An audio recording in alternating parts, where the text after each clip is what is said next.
You are now listening to the Minority Trailblazer podcast. Let the story begin.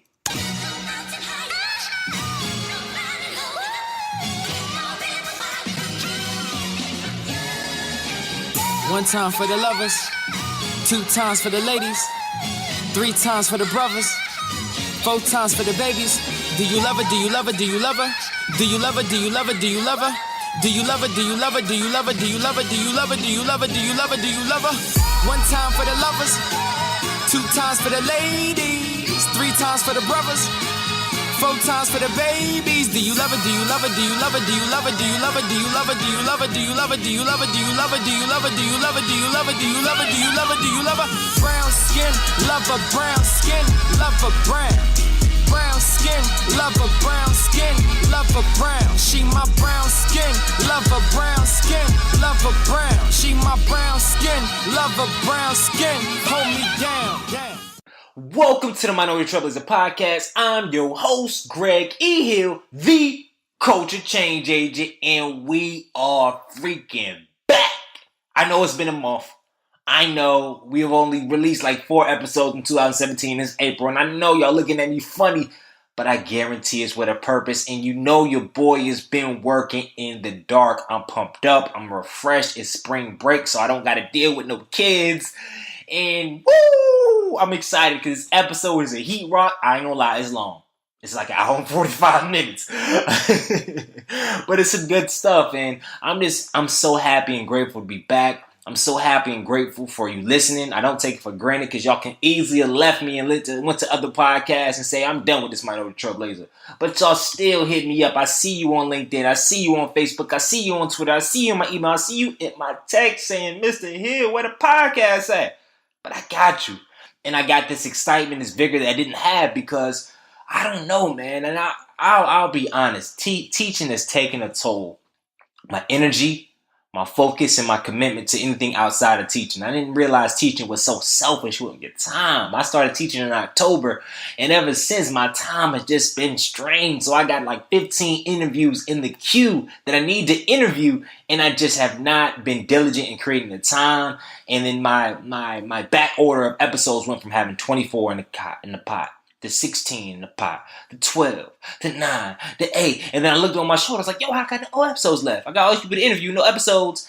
And that is what's been causing this delay. But look no further. It's spring break. I've been grinding. I've been interviewing. I'm refreshed. I'm excited. And I gotcha. So we got 8 episodes left in season 3. And then we off to season 4. And I'm excited. And also I'm excited because we got Minority Trailblazer Conference news coming.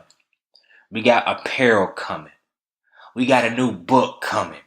We got a motivational album coming for people that listen to my stuff outside of this podcast. So your boy's been working in the dark, and I thank you for your prayers. I thank you for reaching out. I thank you for the continued support and letting this momentum continue to build, to grow, and all that good stuff.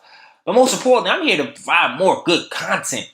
And I'm excited because our guest today, it has some new energy and hopefully some new insights because we're going to be talking about a career in a field which doesn't have a lot of people that look like us in it. And he just comes from a different perspective. And before I get into him, I did want to make sure that to address like what has been going on with me, man. Shoot, I guess in a nutshell, last Saturday, right, I'm running. I said, I got some new kicks. I got these Nike Flyknits. These things fly, right? So I got them at Dick's Sporting Goods because I had a gift card that I got at a teacher's something. Somebody gave me a gift card for $20, so I got it for $80. I said, yo, I need to run. So I put on these shoes. I said, I'm going to run 5 miles. I started running a little bit. I said, I'm going to run 10 miles. Started running a little bit. I'm going to run 20. Started running a little bit. I said, let me do 30 miles. Break a record. So around mile 12, I just started cramping up. I could barely move, but I kept gutting it. And around 20, then I was like, yo, I had to hang it up. So I had to call my boy. He had to come pick me up. But on the way back, the whole essence and why I even share that story is because we're in April 2017. And for the first 3 months, I'm not going to lie. For some reason, I've been consistently average. Consistently averaging the time I wake up in the morning, consistently averaging the amount of work that I put in part of my preparation for what I do. consistently average with the podcast, and I just been average, and I needed that extra jolt of adrenaline of pushing past everything. I've never ran over 26 miles. I've done a marathon, but I never pushed myself to run past that. I haven't ran over 10 miles in over 2 years. So that one day going to 20 out of nowhere really kind of just woke something that I needed to get woke inside of me to remember who I am, man. To take the mask off. Because I know I've been talking about that this whole year, but I still haven't been able to put my pulse on what was missing. I put myself in a box once I started teaching.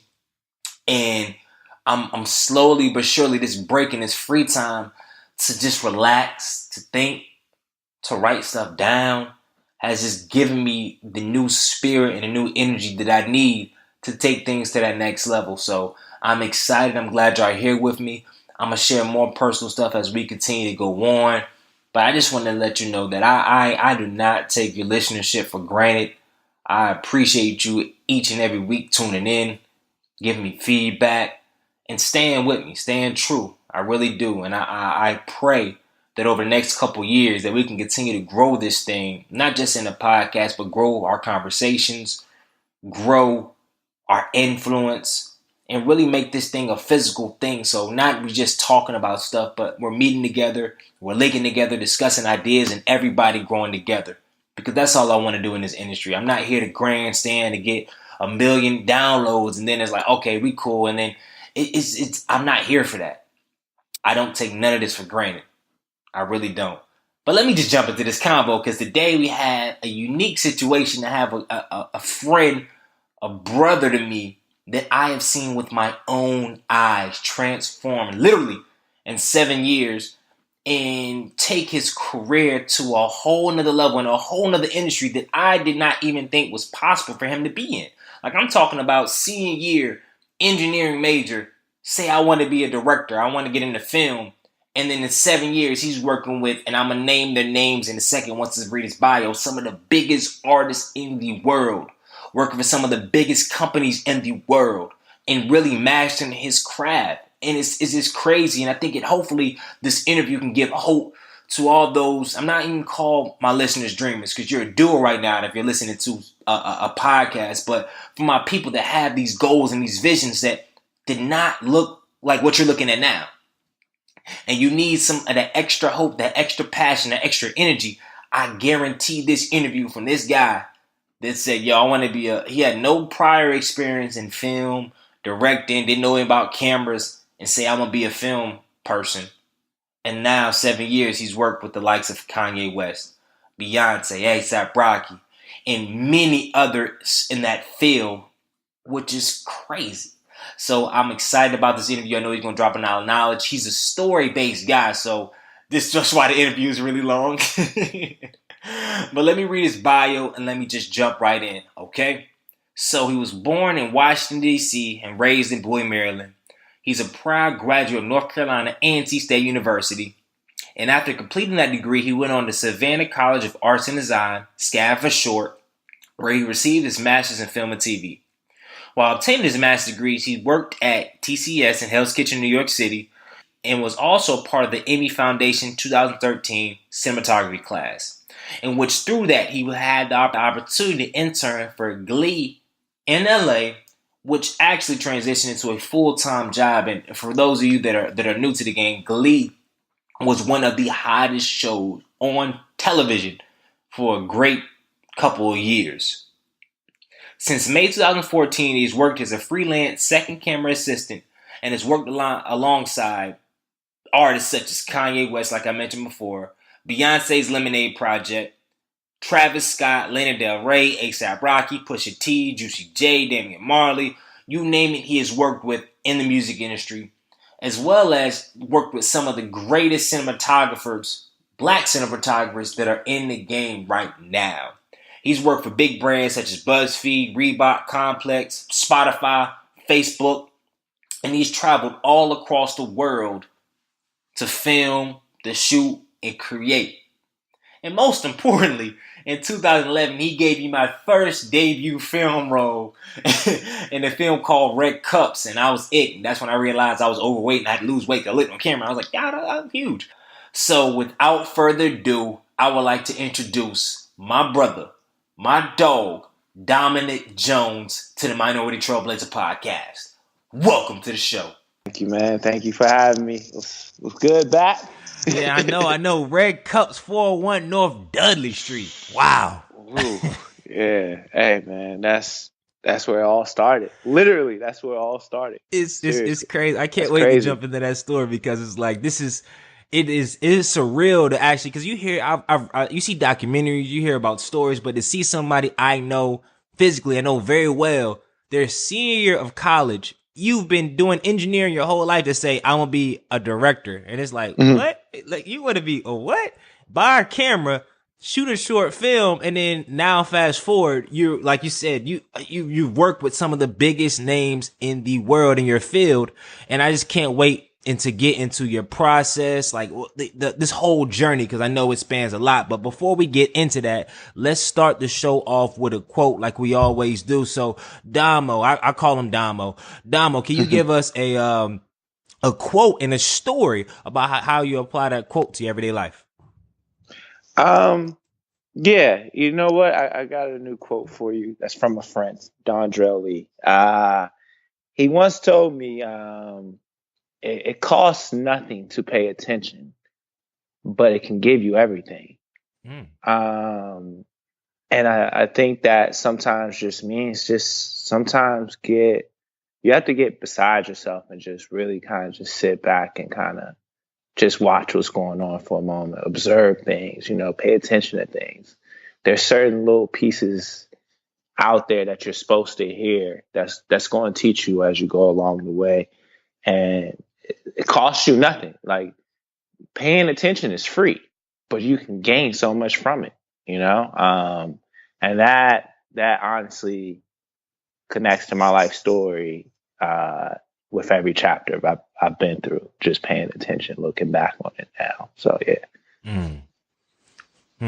I like that. That set the tone for, let's talk about the first chapter, not the first chapter, but can you give us a backdrop and a story about who you are and where you come from before we try to jump into present day and the whole filming and A&T? Like, who are you as a person and your background and where you come from? Well, I'm from Bowie, Maryland, like you said. I grew up in Bowie from like 12 to 17, 18. So those were, very, very big, important years of my life. Before then, I was born in DC, grew up in DC, grew up in Seat Pleasant. Mm-hmm. And then, after Seat Pleasant was Bowie. Came from mainly a single parent household. My step pops came around the same time I was living in Bowie, around like 12, 13. So very important years. It helped influence my manhood. My background's kind of interesting because I'm first generation for a lot of things.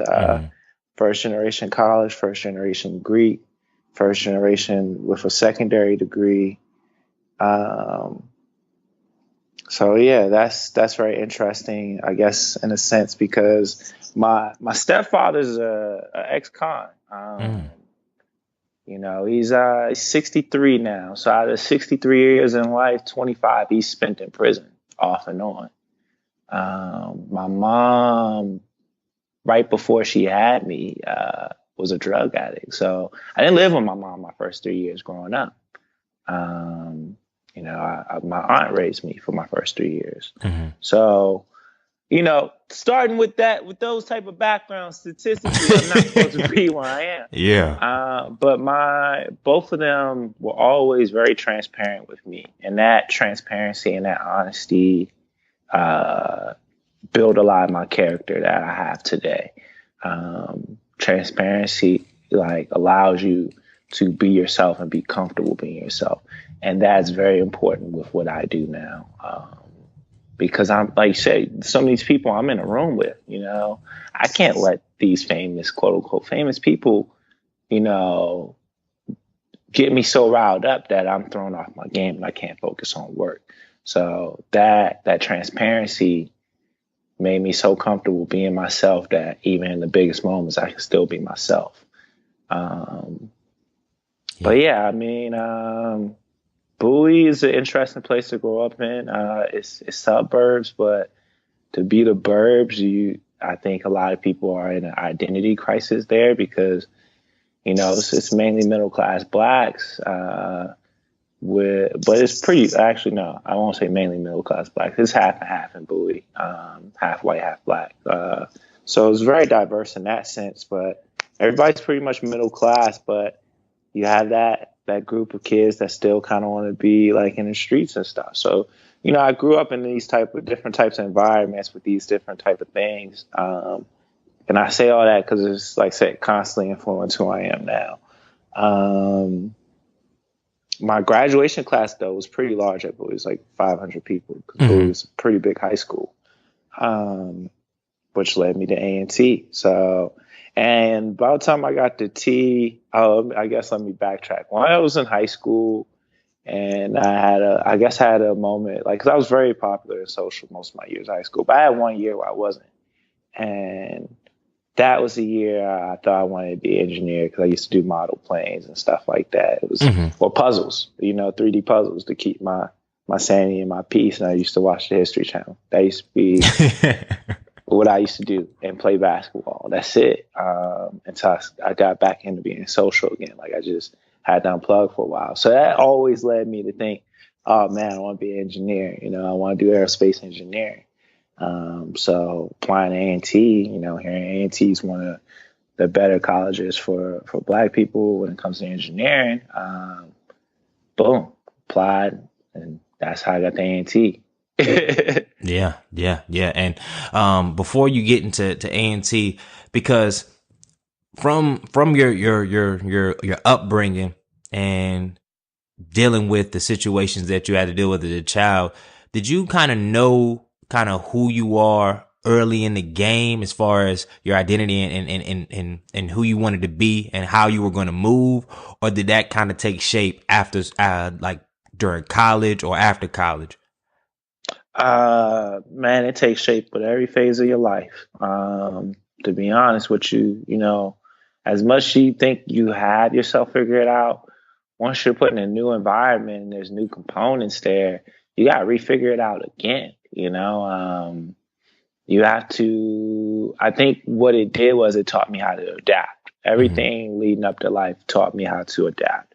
Because when we originally started with my life, it was adapting to my mother. It was adapting to like relatives living with us, adapting to certain environments, adapting to, being black and being in DC or Maryland, both, it's a certain way you gotta walk, you gotta talk, you gotta interact with people, stare at somebody stare at you too long, or you stare at somebody too long, that, it might lead to something. That small thing might lead to something. So it was constantly adapting. And I think, as much as I knew who I was, it kept me from doing the really dumb stuff. Did some dumb things, but I didn't do nothing really extremely stupid. Cause I saw a lot. So yeah, I think just adapting, paying attention, and I saw a lot. I saw a lot of things at a young age. So I've seen some things. So yeah. No, I got you. So let's jump right into senior year making, and you can go back and forth. So don't let me mess up the story because I know you're a storyteller. But let's jump into making that decision, because I know a lot of people on this listening to this podcast, some people may be wrestling with decisions as far as career, whatever. And I know you made a huge decision, and this was your second senior year, right? Second senior year, about to end. Super senior, yeah. What clicked in your head to say, where did film come from? Like, what was this whole thought process of film? And then what gave you the confidence to say, yo, I'm going to switch my whole career narrative? Because nobody saw you in this light. It's not like you were moonlighting directly in that sense, in that lane, to this whole space. Like what were you thinking in that moment, and what caused you to say, yo, this is what I want to do, and then go all in on it? So it was summer 2009. Neo year. We just crossed. I had a second internship at Northrop Grumman, so I was up in Hampton, Virginia. And I was renting out my homegirl spot, so I was like on there, like the Harvards or whatever. So I'm like right next to the campus. When I first was like getting there, getting adjusted to Virginia after like every day after work, you know, before I started, once again, before I got social with people, I would just sit down and watch TV like most people do once they get off home from work and just decompress. And what I realized was like around 2009, the quality of Black entertainment just dwindled so bad when it came to movies and TV. I mean, all we had was kind of Tyler Perry. You know, you had your couple of movies like Stomp the Yard and stuff like that, but I mean, those movies were cool, but they weren't like I mean, I'm forever a fan of Spike Lee's earlier work. So it didn't give me those kind of vibes, or John Singleton, or just, you know, those movies from the 90s or TV shows from the 90s. Martin, you know what I'm saying, Fresh Prince. Even though Martin, you know, was even lower budget, you never really got caught up in that, you know, most of that show was shot in 4 locations, which clearly was all done in the studio because it was good, you know. Those weren't things you paid attention to, or a different world. So I was talking to my friend James Rogers on the phone one day about that, and it started as simple as a simple just joking challenge. He was just like, you know, well, you feel that way so strongly about it, why don't you do something about it? And that's what I thought. I was like, you know what, that's not a bad idea. So the rest of the summer, I was just coming up with a concept, and then by fall, once I got back to school, I started writing. But while I was writing and working on the script, I never wrote a script. So I was like, you know, you got the internet. So I researched how to write a script. What's the structure of a script? So I read some scripts, and then I was like, man, I really want to shoot this now that I wrote the script. And so I used my resources, you know, being in SGA and then also being a bruh. You know, you realize some things. You have access to certain things, you know. You can just walk up and ask people, like, you know, who do I need to talk to get this done? And people kind of respect you because you have those 2 pillars right there. You know what I'm saying? They're like, all right, this person's kind of serious, I guess, because, you know what, they took student government serious, and it seems like they're taking this fraternity thing serious. So I think that allows you sometimes, you know, that's my earlier, I guess, credentials to even get me that far where somebody was taking me serious. So people pointing me out to Rob Hill. What's up, Rob Hill? If he listens to this, man. Rob was in the journalism department. Like you said, I wasn't even in engineering anymore. I was in school technology at this point for AutoCAD. And I was pretty good at my major. Don't get me wrong. Like the internship I had after that summer, I could have probably took a job, came out of school making like 50, 60K starting out. And I mean, who knows? But it was another thing about that job that kind of got to me was the guy that was training me that had been there like for like 20 years. I kind of like realized, I was like, this is it. You'll be in this cubicle for 20 years. God. Eventually, you're going to train somebody that's going to come in and make close to the money you're making, eventually surpass you probably in 5.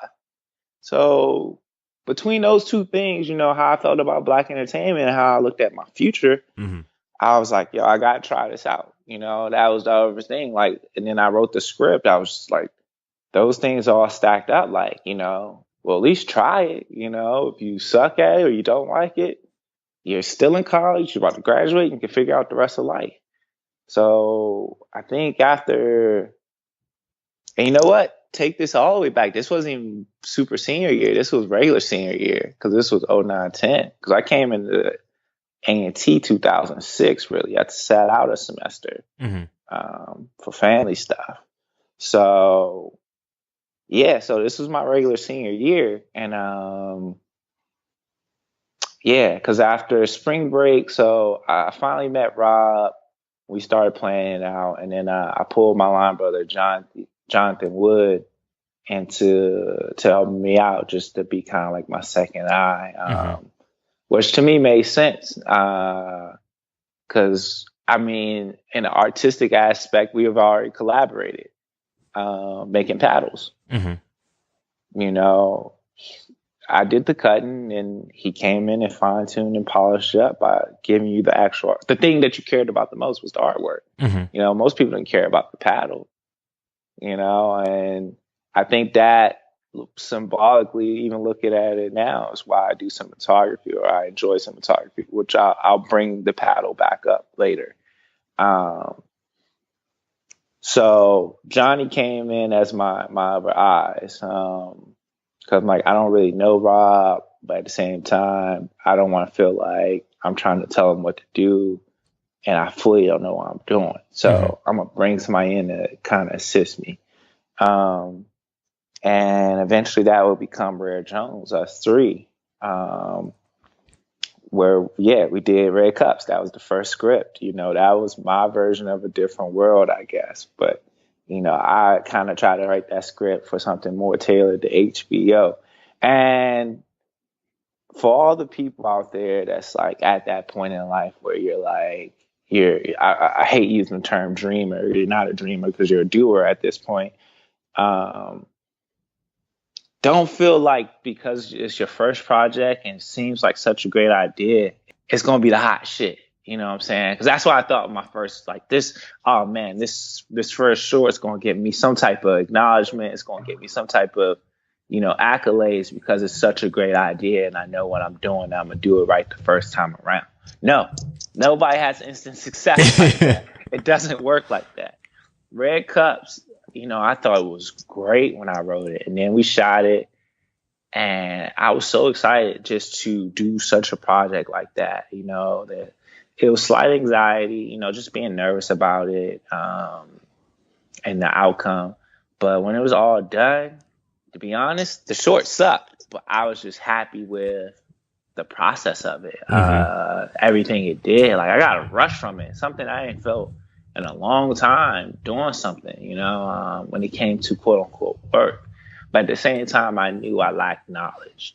So I was very honest with myself very early because I mean, I was so ambitious and I thought, you know, I know what I'm doing. That I sent that first short off to the African American Black Film. The ABFF, the Black Film Festival that happens down in Florida. And that's very ambitious for somebody shooting their first short. And of course, I didn't get in, you know. So I was like, yo, I need to go to school. But we still had Rare Jones going. And, you know, we kind of came up in a perfect timing, too. So it was also timing because production stuff like that we were kind of doing was only John Holland. And, you know what I'm saying? At the same time, I knew about my predecessors, too. I always feel like that's important. And maybe I learned that from Alpha, maybe I learned that from SGA. You know, learn about those that's before you. And I mean, granted, we probably should have reached out to them and gotten even more insight. Might have been further ahead, but you know, we knew of them. We studied what they did. We admired what they did, but we tried to go a different route. So one of the biggest things was very early starting out, and I try to avoid it as long as possible, was we didn't try to do step show videos. You know, we wanted to go more music video route. So we got a lot of practice with our line brother, Locke, you know, shooting a lot of his earlier stuff as he was like just starting out, trying out music. So we got a lot of practice with that. And you know, I felt even slightly more confined because, like, you know, his songs were structured a certain way. So I'm like, man, it's kind of hard to put certain narratives to it. At the same time, you had Drake. So this is fast forwarding now. This is like 2010, 2011. You know, people are starting to hear about Rare Jones because we shot a lot of lock videos over the summer. You know, we had built up some work over the summer. But also during that summer, we shot the Drake series. You know, from Thank Me Later, which I wrote a short tailored around the songs to tell the narrative. Like, the songs still tell you the narrative without having to worry about people performing lines and stuff. And the whole cast and crew was A&T people. People at T showed love, man. Just like in Red Cups, you know. so many, but it bridged my world of working with different Aggies because most people I always recruit for the stuff. People recommend. That's how I always work. Like, yo, I'm looking for somebody to do this. Somebody like, won't you hit up such and such? I'm like, I don't know them, but sure, boom.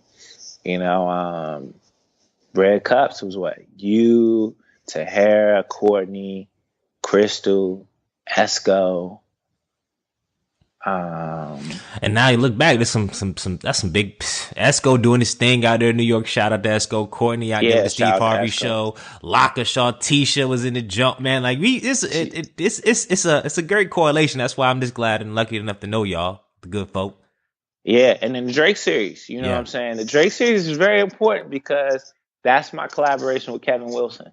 And that's very funny because now we've traded places. I was directing the Drake series. He was my cinematographer. He's now at NYU finishing up his master's in directing with his Emmett Till short coming out very soon and going into film festivals while I'm pursuing cinematography. So we completely flipped positions. And Kevin and I still speak on the norm. Probably like at least we have one really solid convo once every 2 months just to check up on each other and keep pushing each other. Mm-hmm. But yeah, Kevin was my cinematographer back then. This is summer 2010 because I was stuck at summer school that summer because I got so much into filmmaking, I started slipping on my class stuff. Mm-hmm. So that's that's basically. Like, that's when things started building up more. And then by fall 2010 and 2011, we started taking on more stuff, trying out different things. And at that point, everybody in our team could shoot, could cut, so. And we stayed on top of each other, we critiqued each other's work real heavy. And shout out to my department chair, Dr. Faison, because I told her straight up, I was like, yo, I don't care about my major anymore, and I want to go to grad school for film school because I just feel like that's more my lane.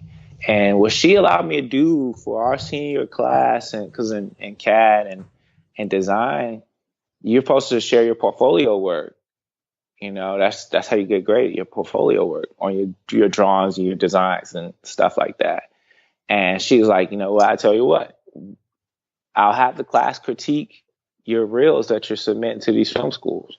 So my classmates at A&T used to critique my film reel before I submitted it, which was dope. They could tell me everything how they felt about it. And I only applied to 4 film schools in 2011. I applied to NYU. NYU was the main school I wanted to go to. I flew to New York. I sat in on like a session that was only 2 hours long and flew back. Mm-hmm. Columbia College and Columbia University. Columbia College is in Chicago. Columbia University is in New York. And SCAD.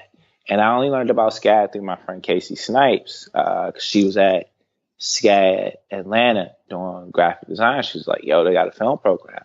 And SCAD wasn't even really a pick for me because they weren't even like, I don't think when it came to filmmaking, they weren't even top 15 ranked. So I was very skeptical. And I visited SCAD, like Bianca, my girlfriend now, I don't know, my sweetheart then, I'll say. I sound like old man. My sweetheart. My sweetheart. Bianca convinced me to go actually visit SCAD. And so we set up an appointment. And, looking back on it, as much as I was so gung-ho on NYU, the rollout I got at SCAD was way better. Like I said, I flew to New York for a 2-hour session. Didn't even get to ask any questions. Versus SCAD, I went on, I think, a 7-hour tour. Wow. What kind of tour is 7 hours? Oh, they show you the whole entire facility, And then I met one of the film professors who would be one of my professors, Bear. And he told me about some of this stuff. And I remember this day because this was the day the only earthquake to ever hit the East Coast happened. I was in Savannah, Georgia, and it didn't impact Savannah. It hit Atlanta, but it traveled to. So I remember that day because my phone was going off like crazy after that earthquake. And I was like, now looking back on it, I'm like, what better sign from God? God sent the earthquake just for you, Domo, to say, Yeah, Domo, from go New to York to sky. Atlanta. From New York to Atlanta, two main places I thought, you know what I'm saying? But it didn't impact Savannah. And I'm there with Bianca. So maybe it's a double sign right there. You know, that's how I look at it now, looking back on life. Yeah, man. But So, yeah, so and I didn't find out about like imagine graduation was May 7th, 2011.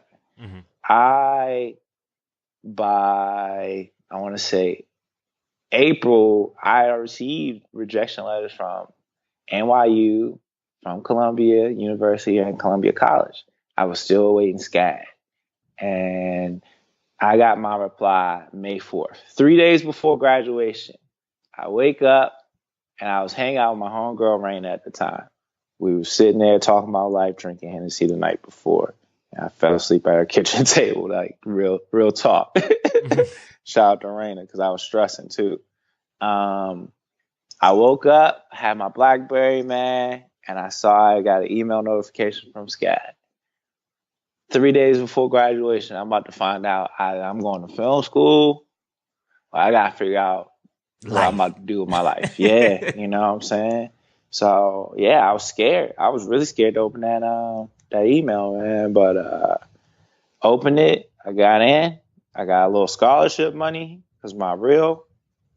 And, yeah, the rest was history. You know, spent that summer. My summer 2011 was kind of rough, just because I couldn't even find work in between that.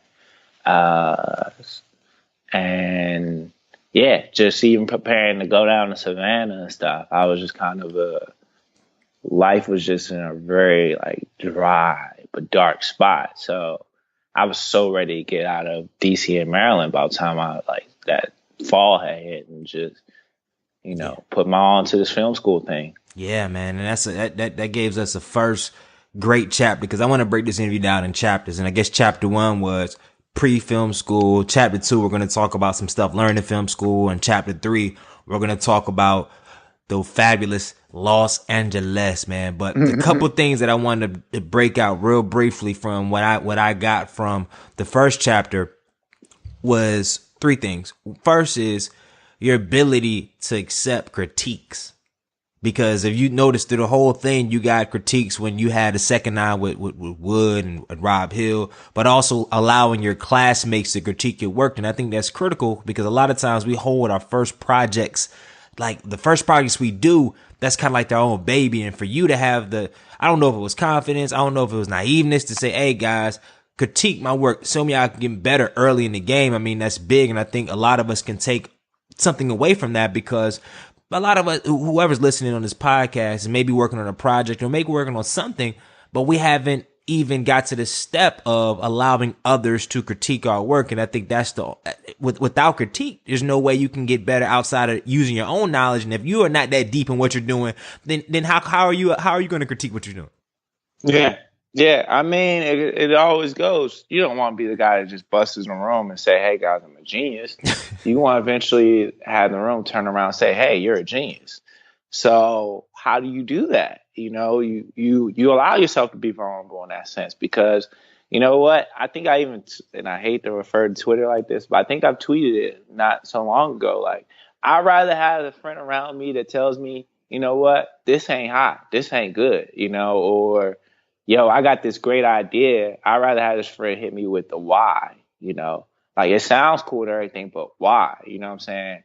It's a great idea because it's in your head right now, but actually doing it, going through the process, what is the returning factor for those or yourself, so best way to figure out while you're doing it or in the midst of it is to get outside criticism, man. There's music videos and stuff we shot, and Cass was like, nah, this ain't it. They ain't never been seen. Like at the time, I was like, man, this is great. What are y'all talking about? You know what I'm saying? People probably preventing me from making an ass of myself. So, shout out to that. Like, shout out to that. Yeah, because you so can, be vulnerable, bro. Be vulnerable. and I can attest because I know I done sent many ideas to Domo via email, and everybody else is like, "Yo, gee, that's dope." I'm like, "Why are you doing that?" I remember I had this idea about this promotional video I was going to do for my first book, and I sent Domo this whole vivid thing, and he said, What is this?" Everybody else was like that, and I was like, "And I never shot it." But as you can hear there, and the second thing, the last two before we go to part two. And access, he utilizes access. I know you talked about being an SGA and being an alpha allowed you access to certain things that primarily you wouldn't have been exposed to or had access to if you would not have been in those organizations. And I think nobody that's listening to this podcast could say that there's not something, someone, some organization that they do not have access to that can help them move forward. But a lot of times, and I think let's go back to what you first said, having that space to be away and think and reflect. Because if you don't think and reflect, you're not thinking about, okay, what is around me? Who is around me? What networks are around me? And if you don't do that, then it's like we have so much stuff around us that can push us to the next level, but we don't think about it. We don't ask those questions. Hey, bro. Two resources I don't think we use enough. Our own community and the internet. And I'll say the community part first because you can find people in your neighborhoods or the surrounding neighborhood that's somebody's probably done what you've done or has access to something that might help you or benefit you more than them. And people in the community love helping, you know what I'm saying? Especially when you reach out. And I thought about that in the same aspect with A&T. A&T is a microcosm of life, correct? So we are our own community.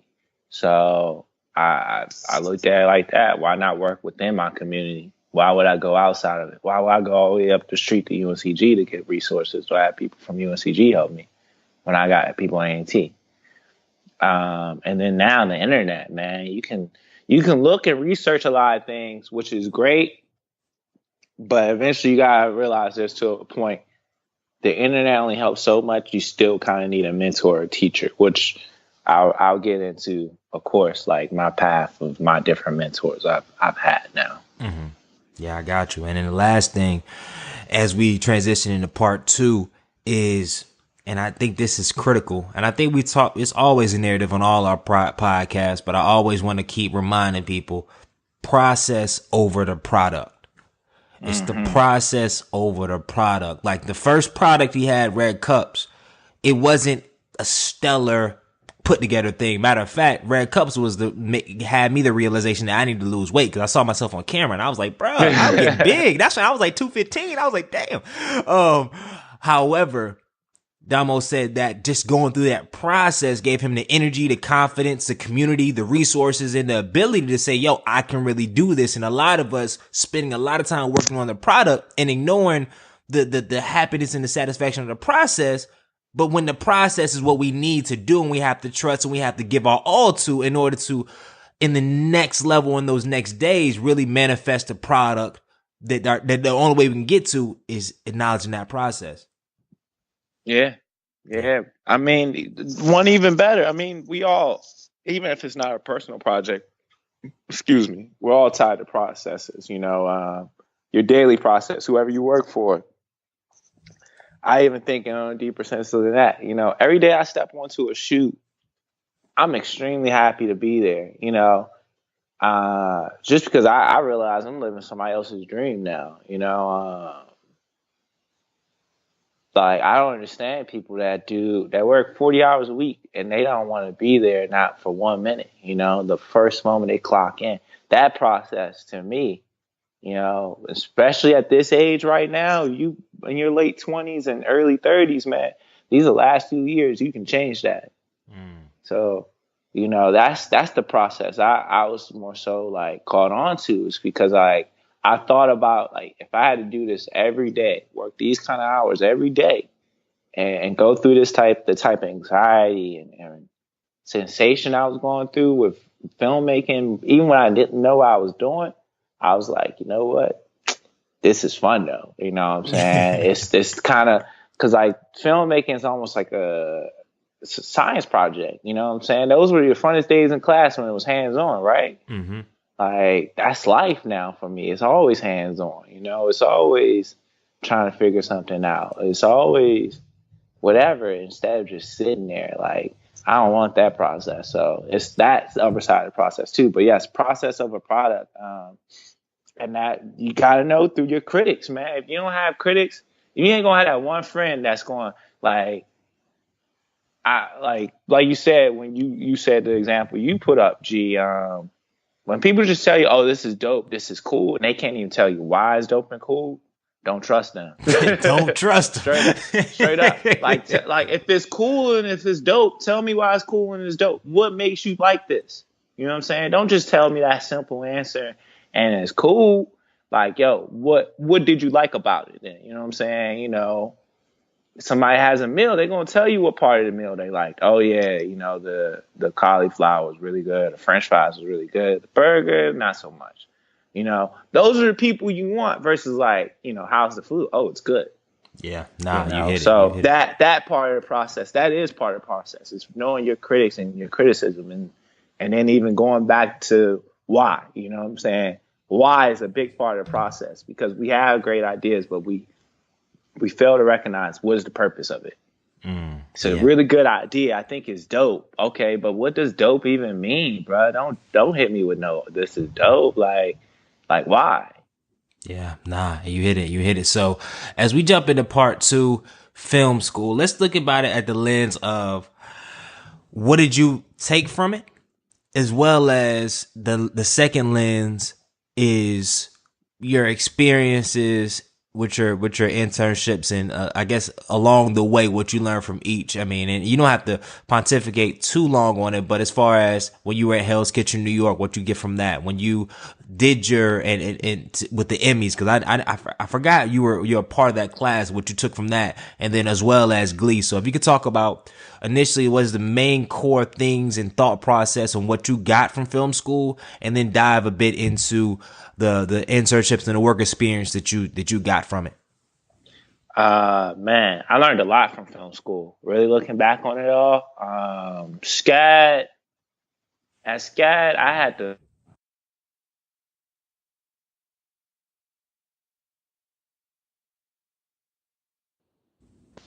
Hello? Yeah. Yeah, my bad. Yeah, for one, SCAD was a culture shock. I was coming from North Carolina A&T, all black college, to Savannah, Georgia, an art school. You know what I'm saying? Completely different worlds. A&T is really the bread and butter of A&T is the engineering, the agricultural department, the business department. Those 3 departments are like the really big dogs at A&T versus an art school. So, there's a lot to adjust to. I think one of the first adjustments was my first short film I had to shoot at SCAD was a film dealing with homosexuality. Somewhat slightly taboo at black colleges. It's present, but people don't really dive into the nitty gritty of it. And that's in the black community in general. Yeah. You know what I'm saying? So and also dealing with learning early with film politics. My first 3 weeks at SCAD, I realized, you know what? I'm not going to get my shot to direct. So I got to figure out another department and then figure out where I want to go after my first quarter at SCAD. So I didn't get the opportunity to direct my first quarter in the SCAD. I had to pick cinematography. I enjoyed it. It took me back to the process I enjoyed about when I first started shooting, the rush, the anxiety of it. A good anxiety, though. From there, dealing with the homosexuality film was very eye-opening because it dealt with a guy dating 2 guys and trying to juggle that. So that was something I've never seen, or never had to discuss with anybody. Like how are you juggling your relationship with all those dudes? Like that never came about your conversation. Huh? No, I'm saying it's just a thought process. Cause I've never, even you saying it, my mind trying to process it is we all probably have gay friends, but for some of us at that point in our lives, we never kind of got into that kind of conversation. Mm-hmm. So, I had to not only get inside, I had to give you the images for it, which was very culturally eye-opening because it was homosexuality plus it was interracial. Because one of the guys he dated was black and the other guy he was dating was white, and just a new exposure to white culture too. Because I had been pulled away from it so long, you know. So those were first early learning steps. Also learning that a lot of my colleagues coming in, I felt like was way smarter than me. You know, the vocabulary, their film vernacular, everything. I'm like, so I had to double up, you know, and I took advantage of the fact I was also working at SCAD. So I was working 40 hours a week and I was a full-time student, but I was working at equipment checkout. I used my job as a way to learn more about gear while I'm getting paid. You know, like I doubled up. Like I'm getting paid and I'm also make sure I'm still learning. So I'm getting two things out of this. Also, I'm getting access to equipment and gear and just, you know, just making up for the hours or the years that I might lack in my other colleagues. I caught up. My first year at SCAD was pretty smooth, 4.0. But my arrogance got me. You know, I just thought I knew what I was doing. And I had a teacher expose me my second year at SCAD. And this is like whiplash. Straight up. Like, I mean, we didn't get that crazy, but Professor Hallstein, who a lot of people you either love him or hate him. Most people hate him because he used to work in the industry out in LA and he's hard on people. You know, he gives a pop quiz his first day of class. Didn't know that. My colleagues that were also pursuing cinematography didn't warn me. I bombed his test. I realized I didn't know. I wasn't technically as sound as I thought it was. Like all my shorts I shot my first year was just me being able to get by with thinking I know what I'm doing, but I don't really know what I'm doing. You know, the technical aspects, really understanding when I'm doing in camera versus off camera, the proper lingo. It was just a lot of things I realized after his first year. I'm like, I'm not as good as I thought. And he called me out the first day of class. He's like, yo, you can't touch a camera in my class. Bro, he told you can't touch a camera? In front of the whole class. And it didn't get any better. So SCAD's also set up where we only have class Monday through Thursday. Friday through Saturday are usually project days. And believe me, bro, like everybody's actually working on projects Friday through Sunday. That's your time to get work done. The other 4 days are classes or lectures. So usually the first weekend is like a big deal because that's the only weekend you have free, you know, to have fun and go out, whatever. And you know, especially for me because I work partially during the weekend too. So he had a mandatory class workshop that you have to go to on Saturday. And I was like, hey, I can't go because I have to work. Granted, I didn't have to be to work till like 12, but I knew I wanted to go out that night, grab drinks, sleep in a little bit, and then go to work. And I guess I felt entitled because I'm like, look, I work for a school. I do 40 hours a week. This is my only window of I can go into work this late like this. Like, I'm not going to the workshop. So I don't go to the workshop. And Professor Austin also has what he calls an early morning camera class. Class starts at 8 a.m. But if you want to learn more, he has a class at 6:30 a.m. But you got to be invited to. I just showed up on Monday because I didn't go to the workshop on Saturday. So I rode in there and he's just like, he looks at me. He's like, he asks his other students to leave his office. And he's like, what are you doing here? I was like, I thought I'd check out your early morning camera class. He's like, no, you didn't come to the workshop on Saturday.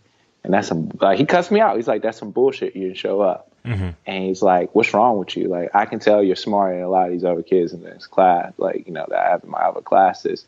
Stop fucking around and get your shit together. That's what he said. this old Jewish white dude just cussed me out, yo.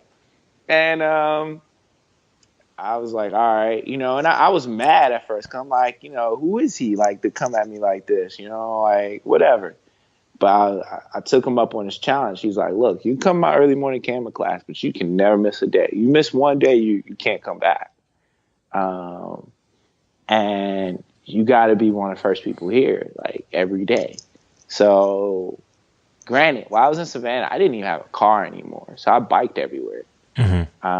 I got off work typically Monday through Thursday. If I was working those days, which I usually was, I get off work at midnight. I have to bike home. I have to talk to my girlfriend, shower, whatever. So typically I go to bed around like 1 something. That means every day I gotta be at least in that parking lot by at least 6:20 at the latest to beat him there. So yeah, every morning somehow I would get up, I would bike, and I would beat Professor Offstein to class, to early morning camera class. Be the first person in the parking lot, watch the sunrise. And that rocky relationship got better to the point, because we do quarters at SCAD, so it's 3 quarters. So that first quarter after the rocky relationship, my other side of impressing him was in class, we all had to do a presentation. That's one of my strong suits is public speaking, I feel like, at least presentation wise, maybe not like a public speaker. So I mopped the floor with all my other classmates when it came to that. My presentation was thorough, so he respected me again. Once he respected me, he invited me to be his teacher assistant. And being his teacher assistant, he invited me to help set up my interview for TCS. Which is the first internship, right? Which is the first internship. But remember, because I had to meet Professor Offstein every morning for early morning camera class, Monday through Thursday, one of the things is putting your ego completely aside. I would meet this man in his parking lot, help carry his work bags to his office every day out of respect. And it paid off, because every day I looked at this poster that was sitting on his cubicle in his office, the Emmys Foundation. And Bianca kept pressing me about internships. So I really didn't know about the one with New York. So I applied for the Emmys Foundation. And then they contacted me back. I applied like right before the deadline in March. They contacted me back in April they said I made it the second round. So I submitted what I needed to submit for the second round. And the Emmys Foundation, I didn't think I was going to get, because they pick one person per category. Wow. So they have for writers, I think they pick about 5 people though. For directors, they pick about 2. But most departments, they only pick 1, especially cinematography.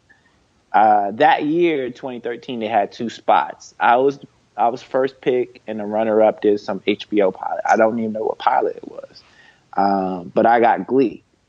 Wow. So I landed 2 internships in one summer. So I divided up my summer, and ironically, as I'm finding out I'm getting the first internship with TCS, Professor Offstein's letting everybody know he's leaving SCAD. So it's his final year at SCAD.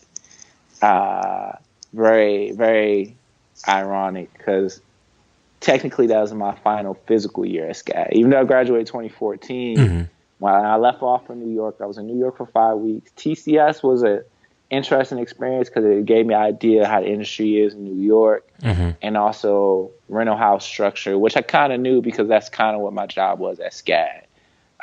In that 5 weeks, I moved up pretty fast, though, because it was like 3 other interns. But I had the most experience working that type of stuff because of SCAD. So after my first week, they promoted me to doing delivery. So I got to see other rental houses in New York. What's a rental house for all our non-theater people?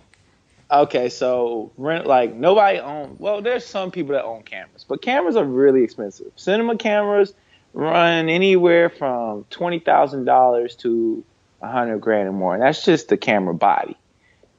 There's other parts and components. So a legit camera package probably costs anywhere, like I'm talking about with lens, body sticks, monitors, and every other attachment we need as camera assistants, can be anywhere from $40,000 to $200 or more Wow. $1,000 worth of equipment per camera.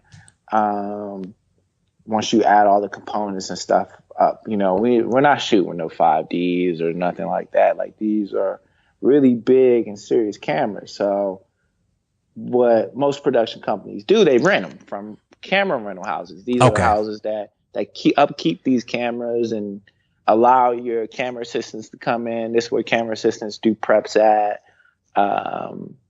and deal with the client, as far as what's needed for the shoot, because each shoot is different, and sometimes you need certain specialty equipment. So that's all a rental house is. They provide equipment. And that's the only equipment camera rental houses provide, camera related equipment. You still have to rent from other places for lights and stuff like that. So that's a whole nother component. So yeah, I worked at this rental house in Hell's Kitchen. It was cool. I didn't enjoy it much because it felt too much like a 9 to 5. I felt very confined. I just, my days became very routine versus, being on set. Being on set is always different. So then, after 5 weeks in New York, flew out to LA, did my next internship. Emmys Foundation aligned me with Glee. And that's where I got my first industry. So I look at it back now. I had 2 mentors in film school, Professor Bear Brown, and Professor Hoffstein. Bear eased me into the camera my first year. Being a black professor, teaching a black student about camera stuff was very, very great for me my first year. And then Hoffstein took me to that next level. So that was a great 1-2 combo right there. And whenever I get the opportunity, I always keep in contact. Actually, my film stills camera, where I take most of my pictures, I would later buy from Professor Hoffstein when he was out in LA visiting. So I mainly shoot with that camera, with photos and stuff. To me, it's kind of a badge of honor because, he's had a lot of students over the years, and I think he has a very special level of respect for me compared to some of them. And maybe that's just me. I hope that doesn't come off American, but, I just feel, that's just how I feel about it. Yeah. So like now, Joaquin gave me the best introduction I could ever have into this industry. Joaquin Cedillo, amazing cinematographer, American Horror Story, Veronica Mars. He did cam mopping on Italian Job. He's now shooting Scream Queens. Joaquin, I came to Los Angeles July 2013. Yeah, July 16, 2013. So interesting time because we were just all leaving Vic's wedding. Yeah. And then that Sunday I'm about to fly out, I see the news headlines that the main actor for Glee, Corey, had just died. So I'm thinking, my internship might be done with. Like, they might not shoot. Joaquin called me that Sunday and it's a lot going on, a lot of changes happening, but there's still gonna be a show. So I'm flying out to LA. I'm a little nervous. And mind you, I just want to mind the guess that Glee at that time was like one of the hottest shows on television. Period. Right? Yeah. If not Glee, the hottest show on television. Period. Right? Yeah, I was there like right at the last peak of Glee, before they started like kind of sizzling out. But yeah, it was some interesting times. A lot of different celebrities would come by there. This is the era Big Sean was dating Nia. This was a time where I think Whoopi came through, Billy D. Williams, Tyra Banks, Gwyneth Paltrow. Man, the list just goes on. But so a lot of big names just dropping through on the show. It was really cool, and it was the best intro ever. I met one of my friends, still one of my closest friends, Mitchell. Mitchell Gebhard, sound department. Because like Glee, all the camera department, which I love. Shout out to Raul, Joey, Kenny, Penny, Ben, Andrew Mitchell, who was the camera operator for People vs. OJ. So any amazing shot you see in People vs. OJ is Andrew Mitchell, Penny, and Ben. Dwayne, so another great operator. So yeah, Joaquin gave me a huge intro to the industry. Glee was budgeted $5 million an episode. So I'm on a 2-camera TV show on a huge stage at Paramount's lot. And it was only supposed to be an 8-week program. And I was originally getting paid through the Emmys Foundation because it was a fellowship. But I want to say by like my 5th week, Glee offered me a full-time job. They offered me to be a full-time camera PA. The only rule they had was you can't drop out of like film school. So, see if you can work it out. So I got in contact with my department chair and I dropped from an MFA to an MA and only had 3 credits left and worked it out. I would fly back to shoot my thesis film with my good friend, also a frat brother from St. Louis, Tristan Hill. He came in the SCAD the year after me. Because also when I came in the SCAD, I think there was only 4 Black people in the graduate class that came in. No, I take that back. It was like 6 of us, but we were like divided up. But way more came the year after us. So I met Tristan early, and he invited me on to his thesis, and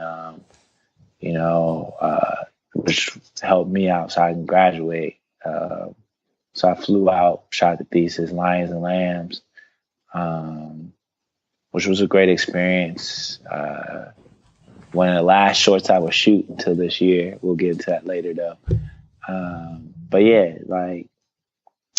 that worked it out so I can graduate in 2014. But yeah, I worked on 22 episodes of Glee. It's like 10 months of working. I started in July, ended in May.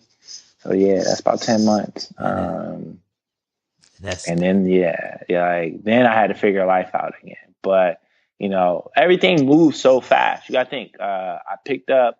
I started shooting my first short in 2010. I'm in film school by 2011. Also working for SCAD at the same time. By 2013, 2 internships, and like I say, even things at those internships move fast. I was promoted after like a week and a half at TCS, and then the Glee thing, 5 weeks into that, they offered me. So a lot of things was moving really fast. That's really, really fast. Yeah. That's unique. And I mean, I guess that wraps up the second chapter, of the journey. And now let's transition into the third chapter, man. So we're going to do it in 2 sections. The second section is going to be kind of the day-to-day, typical day stuff. But the first section is going to be after Glee, when you took the leap and it's like now you're a freelance camera assistant. Break that down, what that is, and then kind of work with us through how you built your network to kind of get the gigs that you started to get the gigs that you've been on. And then also tell us about how you navigated the dry area, where I know, and not to jump ahead of your story, but after you kind of built up your network, you're getting gigs, and then it's like that. Remember that period where it was kind of dry. So walk us through getting your feet set as far as the freelance, building your network, and then walk us through that first moment where it's like, hold up, wow, I did all this and now it's dry. So hit us with that. Well, yeah, after Glee, so the problem with Glee was everybody on Glee is union. What that means is you're required in the state of Los Angeles, if you want to join the camera union, you have to work 100 paid days, but these 100 paid days have to fit a certain criteria. So that gets really tricky. And then once those days are approved through contract services, you are then allowed to apply to join the camera union. And to join a union as a camera assistant is like 7 G's. So I had neither finished in Glee. and everybody in the camera department was so far removed from the non-union world. There's two different worlds. They do overlap in some ways, but it depends. And those two different worlds even break into even further worlds, which I would definitely get into, that aligns with my story, so I won't be off track. So I had no contacts, I'm starting like bare bottom. It's like, yo, it was like the reverse. Like I've been around the high budget industry. Now it's like, yo, you gotta go out and make a mixtape. And but you can't use none of the resources you used to once have. Mm-hmm. So I went, man, I had to file for unemployment, and I went like 2 months, no work. So all my savings kind of get depleted. And that was my first time filing for unemployment. So, stuff like that kind of hurts your ego. And that was like one of the biggest, I think, battles going into freelancing to begin with was, not getting inside your head during the idle time, because you feel like everybody's out there working and making money. You got to figure things out. So things didn't pick up for me until, for real, like I picked up random jobs here and there, like off the internet, Craigslist and stuff. Golly, Glee to Craigslist, bro. Yeah, bro. that had to hurt, boy.